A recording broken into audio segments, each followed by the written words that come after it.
dari Abi Hurairah, "Man kana alaihi shaum Ramadan falyasrudhu wala yaqta'hu." Barang siapa yang berpuasa Ramadan, membayarnya itu dengan falyasrudhu, dengan langsung secara keseluruhan, wala yaqta'hu, dan tidak terputus-putus. Maka hadis ini menjadi pendalilan mereka kelompok yang mengatakan bahwa mengqadha bulan Ramadan harus dengan keseluruhan dan secara tartib. Jika dia mempunyai sepekan dari puasa seperti kebanyakan para banat dan ummahat karena menstruation, maka harus dibayar berurutan secara 7 hari sekaligus. Maka ini disebutkan dengan istilah mutatabi'an. Dan ini adalah pendapat dari Ibnu Umar dan diikuti oleh Ibrahim dan juga dipopularkan oleh Daud Az-Zahiri. Adapun pendapat yang kedua, mereka yang mengatakan tidak ada dalil at-tatabu' fil qada'. Tidak mesti harus berurutan dan harus sekaligus dibayar semuanya, tidak boleh dicicil. Dan ini pendapat dari para sahabat Abu Hurairah dan Ibnu Abbas, bahwa la ba'sa bi qada' Ramadan mutafarriqa. Tidak apa-apa mengqadha puasa Ramadan, misalnya sepekan, itu dengan diputus-putus, dibayar 3 hari. Setelah itu 1 bulan lagi 2 hari, 1 bulan lagi 1 hari, 1 bulan depan lagi 1 hari. Tidak ada larangan dan tidak ada kewajiban. Dan diikuti oleh para tabi'in Sa'id ibn Jubair dan Atha ibnu Abi Rabah dan Mujahid serta Tawus. Maka telah kita berikan pendalilan mereka yang mengatakan tatabu, dan ini madhab al-a'imah al-arba'ah, Abu Hanifah, Malik, Ahmad, Asy-Syafi'i rahimahumullah. Maka pendalilannya bara'atul asliyah bi'adami dalil. Lalu mereka orang-orang yang mengatakan at-tatabu adalah perkara yang wajib, barang siapa yang membayar qadha harus membayar sekaligus, tidak boleh dicicil, maka mereka beristidlal dengan hadis-hadis. Di antaranya hadis yang sharih seperti hadis Abi Hurairah, qala Rasulullah sallallahu alaihi wa ala alihi wasallam, "Man kana alaihi shaumu Ramadana falyasrudhu wala yaqta'hu." Mana hadis ini, barang siapa yang mempunyai utang di bulan Ramadan dan mengqadhanya, falyasrudhu, makna sard adalah secara langsung, 7 hari ya 7 hari secara langsung, wala yaqta'hu, jangan dicicil, diputus-putus, 3 hari kemudian putus, 2 hari kemudian putus, 2 hari lagi, maka menjadi 7. Maka barang siapa yang mempunyai utang untuk membayar qadha dari puasa, falyasrudhu, makna falyasrudhu harus langsung. Yang 5 hari ya 5 hari, yang 3 hari ya 3 hari. Maka ini makna dari hadis. Maka hadis ini mahaluh akhrajahu ad-Daruqutni di dalam sunannya, wal Baihaqi di Sunan Al-Kubra, kilahuma min tariq Abdurrahman ibni Ibrahim anil Ala ibni Abdurrahman an abihi an Abi Hurairah. Maka sanad ini dhaif. Berkata Ad-Daruqutni, Abdurrahman ibnu Ibrahim dhaiful hadis.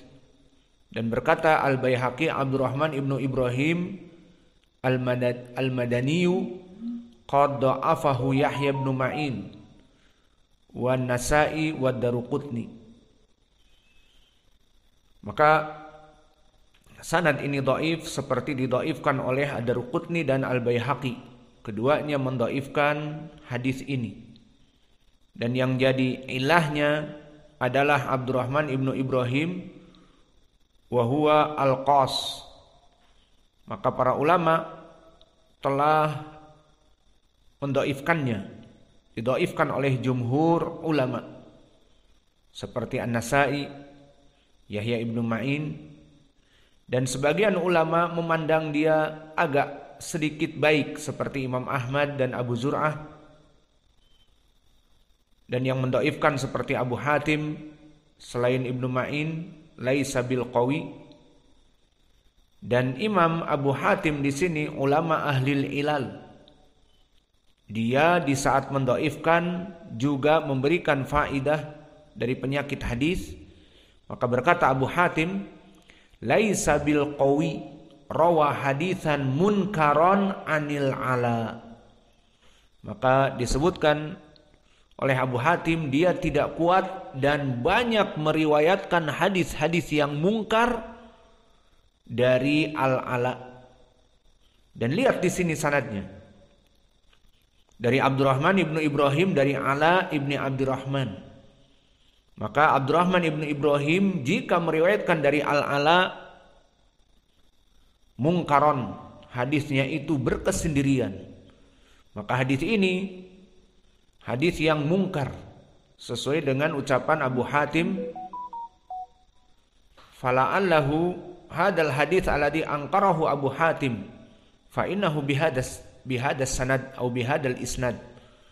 Maka ditakutkan hadis ini seperti yang disebutkan oleh Abu Hatim bahwa hadis ini mungkar. Maka para ulama mengetahui hadis-hadis si fulan jika meriwayatkan dari fulan mungkar, si fulan jika meriwayatkan dari gurunya mungkar, dan begitupun di sini. Abdurrahman ibnu Ibrahim jika meriwayatkan dari Al-Ala ibni Abdurrahman maka hadisnya mungkar, maka kita takut hadis ini justru yang disebutkan oleh Abu Hatim dari hadis-hadis yang mungkar. Dan hadis mungkar jika dia itu memang mungkarul hadis, maka hadisnya tidak bisa naik kepada derajat yang lain karena menunjukkan kesendiriannya. Abdurrahman ibnu Ibrahim dari Al-Ala menunjukkan memang ini adalah penyakit dari dia, selalu berkesendirian, terutama periwayatan dari Al-Ala. Maka hadis ini hadis yang dhaif, barakallahu fikum. Kemudian datang kita insaf, kita berikan juga dalil-dalil yang lain. Padahal mereka berseberangan pendapat dengan kita, namun kita insaf dengan orang-orang yang berseberangan dengan kita. Maka latihan insaf ya ikhwanana. Jika kalian nanti sudah menjadi ustadz besar, maka please insaf. Dari ucapan-ucapan yang berseberangan dengan kalian masih salafi, masih ahli sunnah, namun berbeda pendapat fikhiyah. Yang satu mewajibkan, yang satu menyunahkan, yang satu mengatakan la yajuz haram, yang satu mengatakan mubah. Maka jangan kembali kepada kamu pengikut siapa. Oh, Imam Syafi'i dilawan. Oh, Al-Albani dilawan. Bukan permasalahan itu. Perbedaan di sini harus insaf. Jangan taklid buta. Mana pendalilannya saudara kita? Oh, ternyata saudara kita beristidlal dengan hadis ini, hadis ini, hadis ini. Adapun kita pendalilannya dengan hadis yang lain. Maka kita insaf melihat dalil mereka. Jika memang dalilnya dhaif, maka kita kuatkan pendapat kita karena dalil mereka dhaif. Dan jika dalilnya juga sahih, kita lihat kenapa kita merajihkan ucapan kita, karena sahih tidak sharih, tidak ada lafaz pendalilannya, hujahnya tidak ada. Atau marjuh dari segi ilmu usul, dia meskipun sahih muttafaqun alaih tetapi dalilnya hadis ini mukhtasar misalnya, singkat. Maka telah ada hadis yang panjang, mutawwalan, yufassiru, menjadikan pentafsiran bagi yang lafadznya sederhana tadi. Alhasil banyak penyebabnya. Maka oleh sebab itu mulai dari sekarang latihan. Dari ucapan orang-orang yang berseberangan dengan kita, maka jangan mentang-mentang berseberangan dengan kita, ya sudah. Kita mendoliminya, kita menyebutkan pendalilannya tidak kuat, padahal kita tidak mengetahui apa pendalilan mereka. Tampung apa pendalilan mereka. Maka latihan seperti ini membuat kalian akan insaf dan adil dalam perkara apapun. Dan itu sesuai ucapan Allah, fa'dilu huwa aqrabu littaqwa. Maka berbuat adillah, karena berbuat adil itu mendekatkan kepada ketakwaan kepada Allah. Baik dengan teman-teman dan dengan musuh yang berseberangan dengan kita dari manhaj, yang berseberangan dengan kita dari akidah, maka kita pun harus insaf. Dan orang-orang yang insaf, yang membantah dengan penuh hikmah dan penuh dengan dalil, tidak mentang-mentang berseberangan dengannya, maka diberikan celaan-celaan yang buruk. Mereka kan ahlul bid'ah, ya kita celak. Bahkan dalam permasalahan jidal pun mereka tidak diberi keadilan. Maka sebaik-baiknya kita berjidal seperti Allah berfirman, ud'u ila sabili rabbika bil hikmah wal mau'idhahal hasanah wajadilhum billati hiya ahsan. Diperintahkan oleh Allah, wajadilhum billati hiya ahsan. Maka kebiasaan untuk berbuat insaf di saat berjidal, misalnya membantah dari pendalilan mereka orang-orang kelompok yang berseberangan manhaj dengan kita, berseberangan akidah dengan kita, atau berseberangan sama-sama salafi tetapi pemahamannya lain, maka kita insaf.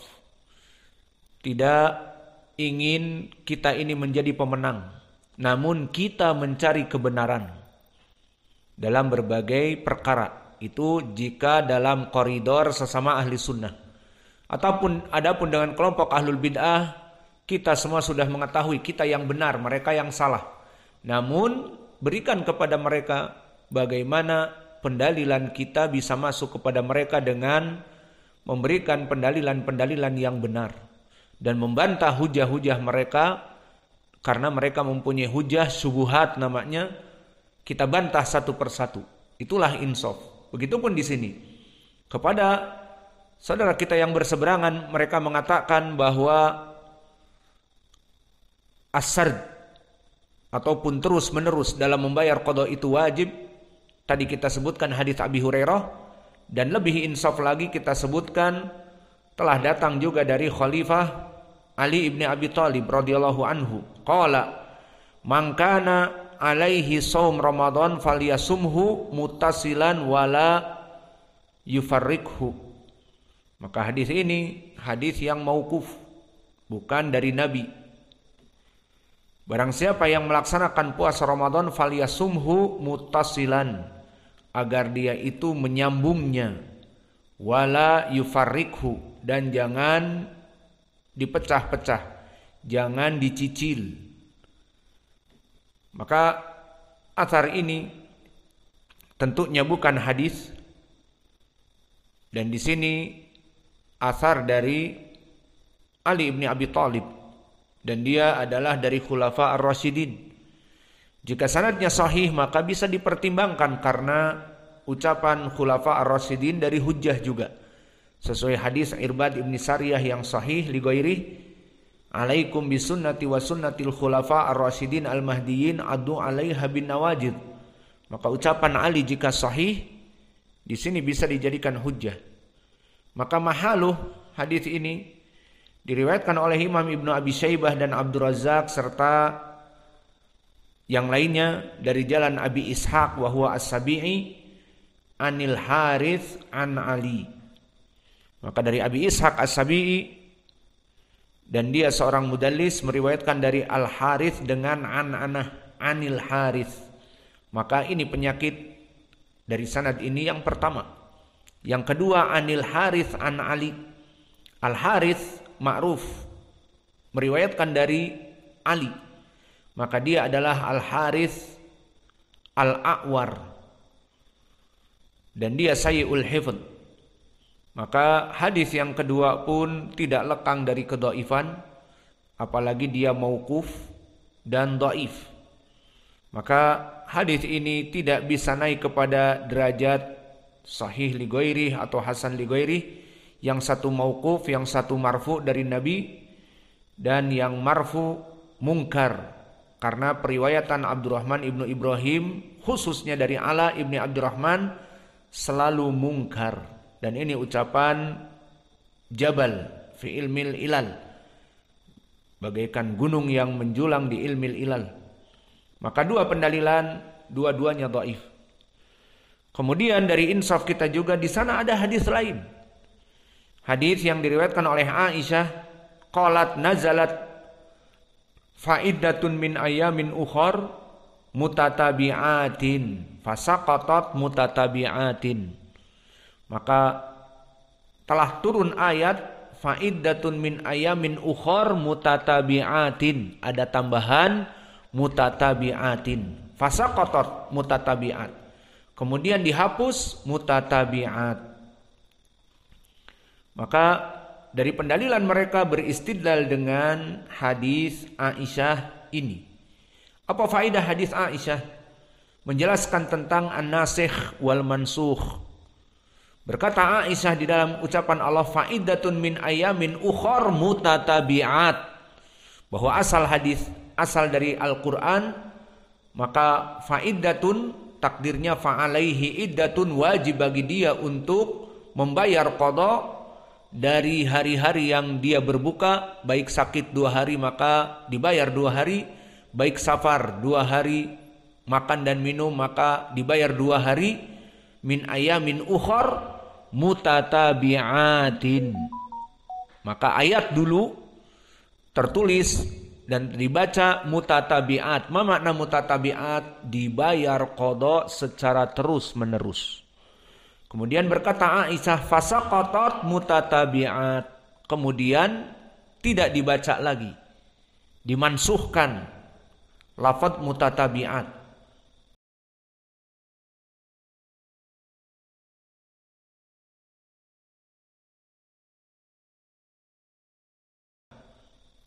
Maka asar ini mahaluh, diriwayatkan oleh Imam Abdur Razzaq dan Ad-Darqutni dan Al-Baihaqi, kulluhum min tariq Ibni Jurayj an Ibni Syihab an Urwah an Aisyah.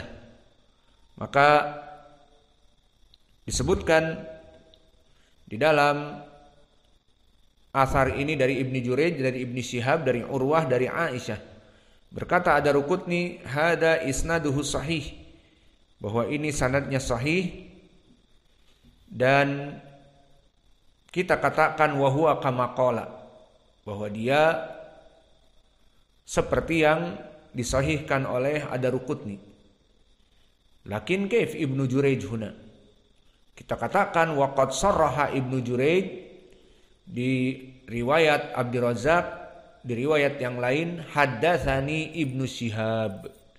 Maka di sini tasrih dari Ibnu Jurayj kepada Imam Az-Zuhri bahwa dia mendengar, tidak melaksanakan tadlis. Maka wajhu dalalah mana? Maka seperti biasa, bisa jadi di dalam ilmu fikih beristidlal dengan hadis yang muttafaqun alaih, atau beristidlal dengan hadis-hadis yang berkesendirian Al-Bukhari ataupun Muslim, atau hadis dari kutubus sunan yang sahihul isnad seperti di sini. Namun mana pendalilannya? Pendalilannya hanya menceritakan Aisyah bahwa dulu ayat turun itu faidatun min ayamin ukhar mutatabi'at. Ada lafaz mutatabi'at, maknanya harus langsung dibayar seutuhnya, tidak boleh dicicil. Fasaqatat mutatabi'at. Kemudian saqatat maknanya dihapuskan, dihilangkan lafaz mutatabi'at. Maka jika kita membuka di dalam surat Al-Baqarah akan didapati faidatun min ayamin ukhar. Tidak ada mutatabi'an. Maka kita jawab bahwa mereka menganggap lafaz mutatabi'at menjelaskan untuk ucapan Allah faidatun min ayamin ukhor, yang mana ini adalah perintah untuk mengqadha. Maka qadhalah puasa kamu yang telah kamu makan dulu karena sakit 2 hari karena menstruation, datang bulan sepekan maka berbuka, maka faidatun min ayamin ukhor. Mereka menganggap kalimat mutatabi'at itu masih bisa dipakai. Maka ini yang menjadi poin pendalilan mereka. Mereka menganggap dengan hadis asar Aisyah ini mutatabi'at maknanya ayat dulu turun harus dibayar secara mutatabi'at. Maka apa jawab kita? Maka jawab kita kepada ini adalah kaidah di ilmu usul wal aslu fi kulli ma rafa Allah Ta'ala minal Qur'an fala yajuz lana ibqa'a lafdhihi wala hukmihi. Bahwa ayat-ayat yang telah diangkat oleh Allah, maka tidak boleh bagi kita untuk mengambilnya ataupun membacanya kecuali memang datang nas kekhususan dari perkara itu. Seperti apa? Ingat ucapan Ibnu Abbas, wa alal ladina yutiqunahu, dan dia membaca yutawiqunahu fidyatun ta'amun miskin, hadihi laisat mansukhah kulliha walakin li syekh al-kabir wa syekhah al-kabirah wa kadhalika ladhi marad aladilla yurja bur'uhu. Dan di riwayat yang lain wa kadhalika lil hubla wal murdi'. Maksudnya ada pengecualian, masih dipakai ayat yang mansukh ini untuk pendalilan orang-orang tua jompo dan para perempuan yang hamil dan perempuan yang menyusui yang takut kepada janinnya, maka membayar fidyah sesuai ayat yang mansukh ini. Maka adapun di sini tidak ada pendalilan, bahkan Aisyah hanya mengatakan dulu ayat ini sudah tidak dibaca lagi. Saqatat mutatabi'at, maka dihapus mutatabi'at, sudah selesai. Tidak ada pengecualian bahwa dia diamalkan di dalam ayat-ayat yang dimansukh ini. Maka jawabnya, ayat-ayat yang mansukh tidak boleh pada dasarnya dibaca sebagai ibadah dan tidak boleh lagi dijadikan penghukuman.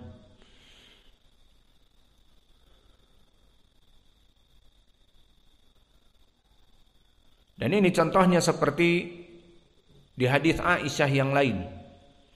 Anha qalat kana fima unzila minal Qur'an asra rada'at ma'lumat yuhrimna thumma nusikha bi khamsi ma'lumat fatuwfiya Rasulullah sallallahu alaihi wa ala alihi wasallam wa hunna fima yuqra'u minal Qur'an. Lihat bagaimana pendalilan nasikh wal mansukh dari Aisyah tentang ayat persaudaraan dari sesusuan, ikhwanu wa akhwat rada'at. Maka menjadi ikhwah ataupun akhwat rada'at jika dia itu asra rada'at maklumat, jika dia telah menyusui 10 kali 10 kali sedotan dari air susu, maka dia menjadi saudara sesusuan. Ini asalnya asyarah. Summa nusikhna bi khamsi rada'at au ma'lumat. Kemudian dimansuh menjadi 5. Fatufi Rasulullah sallallahu alaihi wasallam wa hunna fima yuqra'u minal Qur'an. Maka meninggal Nabi dan Quran dibaca bi khamsi ma'lumat, dan hukumnya pun khamsi maklumat, tidak 10 lagi. Maka ini contoh bagaimana permasalahan ayat-ayat yang mansukhah, maka dia tidak dibaca pada dasarnya dan dia tidak diamalkan juga pada dasarnya.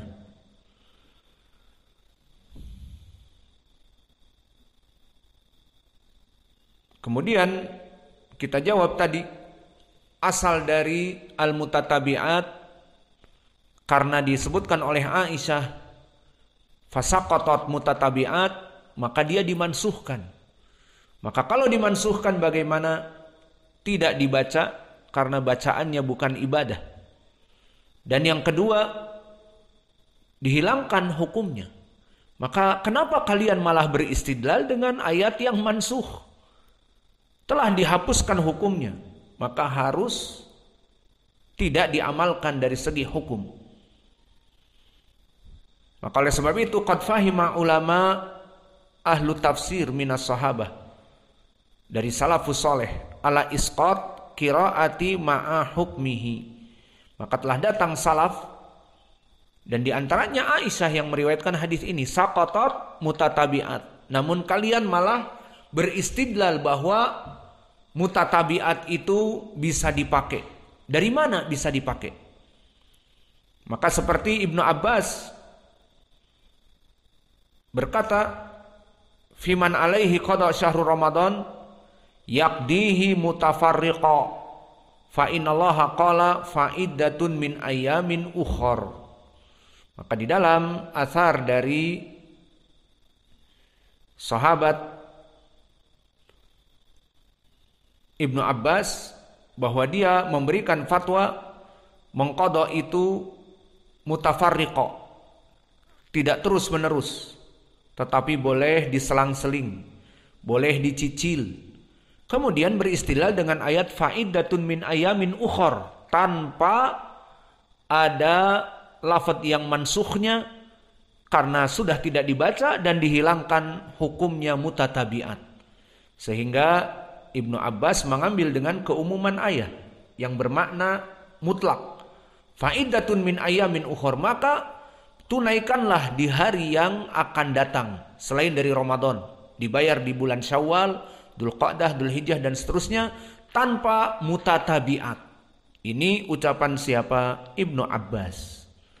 Maka Ibnu Abbas di sini memandang bahwa permasalahan mengqadha itu tidak wajib mutatabi'at karena ayat ini telah mansuh.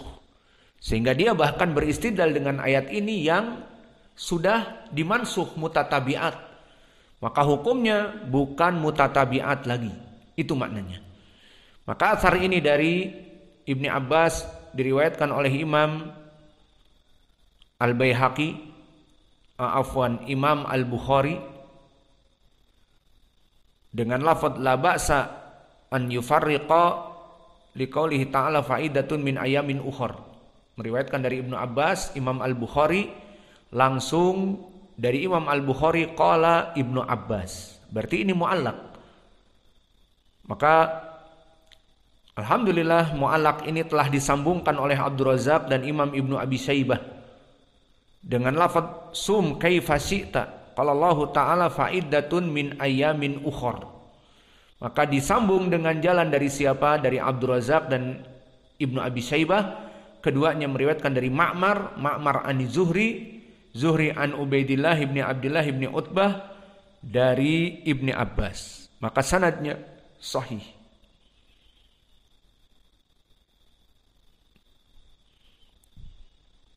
Dan telah datang jalan yang lain juga dari Ibni Abbas, dikeluarkan oleh Imam At-Tabari di tafsirnya dan Ibnu Abi Hatim dari jalan Daud ibnu Abi Hind an Ikrimah an Ibni Abbas. Maka sanad ini pun sanad yang sahih dari Ibnu Abbas. Maka lihat Ibnu Abbas dari salaf kita, dia beristimbat dengan ayat ini faidatun min ayamin ukhar, tidak diwajibkan untuk tatabu. Kemudian dari salaf juga yang mentafsirkan ayat ini Anas ibnu Malik Dikatakan anahu kana la yara bihi ba'san ay mutafarriqah wa yuqal inna ma qala Allah fa'iddatun min ayamin ukhar.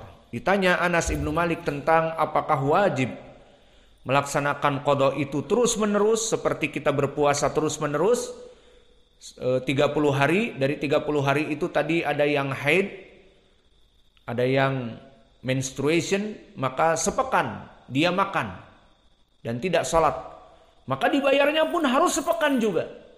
Apa kata Anas ibnu Malik?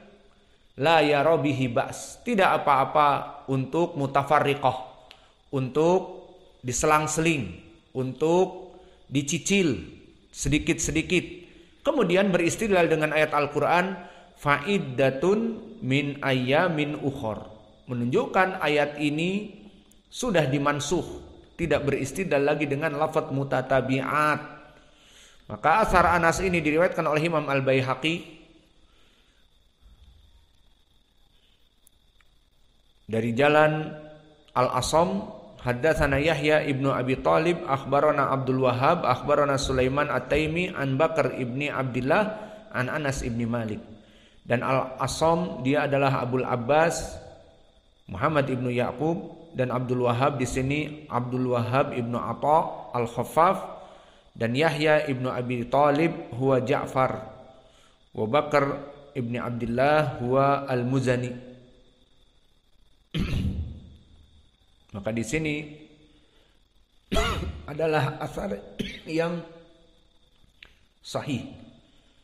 Maka dari asar Anas ini pun menunjukkan seperti ucapan Ibnu Abbas, ayat yang dibaca mendapatkan pahala dan dihukumi menjadi landasan hukum di Al-Quran adalah fa'iddatun min ayamin ukhar, tanpa mutatabi'at, karena di sini mansuhah. Maka inilah yang bisa kita berikan. Maka kita menjawab dari 3 pendalilan mereka yang sanad-sanadnya datang dari Nabi dhaif. Mangkana alaihi saum Ramadan falyasrudhu wa la yaqta'hu dari Abi Hurairah dhaif. Kemudian datang dari Ali ibn Abi Thalib juga dhaif.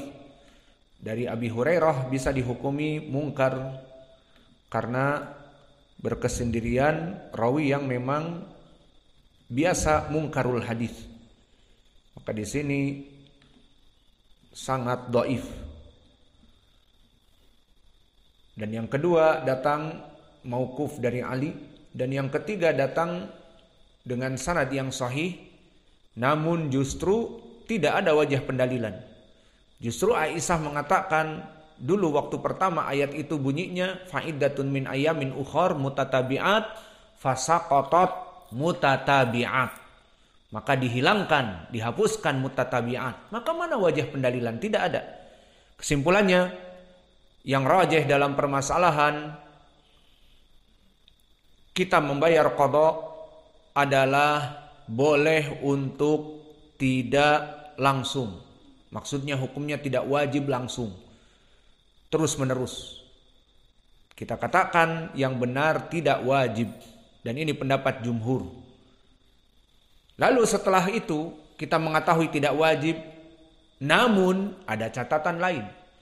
Jika memang hukumnya tidak wajib, maka jika kalian mampu untuk tawalian ataupun untuk mutatabi'an, dibayar setiap hari terus menerus sepekan, itu lebih baik. Pertama karena utang kepada Allah adalah berhak untuk kita bayar. Kita tidak tahu umur kita kapan, maka bayar cepat. Kedua, dengan mutatabi'an seperti di soal, bisa dia melaksanakan puasa satu keluarga bersama karena terus menerus. Maka bersama istrinya, suaminya, anak-anaknya yang punya hutang dibayar bersama. Maka jika mampu untuk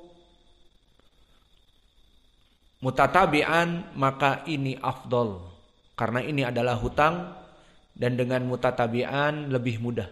Dan perkara yang ketiga, perkara mutatabi'an adalah perkara yang meskipun dia tidak wajib tetapi membuat kita terjauh dari malas dalam peribadatan.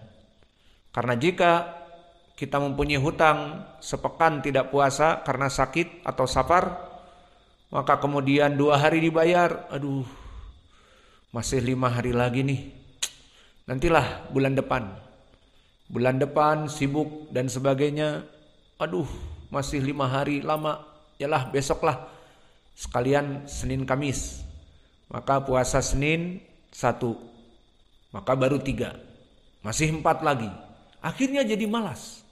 Namun jika langsung, apalagi barang satu keluarga mengqadha semuanya di hari yang sama, maka semangat. Maka ini lebih baik, kesimpulannya tidak wajib seperti pendapat Ibnu Umar dan juga Daud Az-Zahiri dalam permasalahan puasa, qadanya itu tidak wajib untuk terus-menerus. Namun kita katakan meskipun tidak wajib, ini lebih afdal karena itu utang dan agar tidak malas. Wa naktafi ila huna wa jazakumullahu khaira wa barakallahu fi ilmikum. Subhanakallahumma bihamdika asyhadu an la ilaha illa anta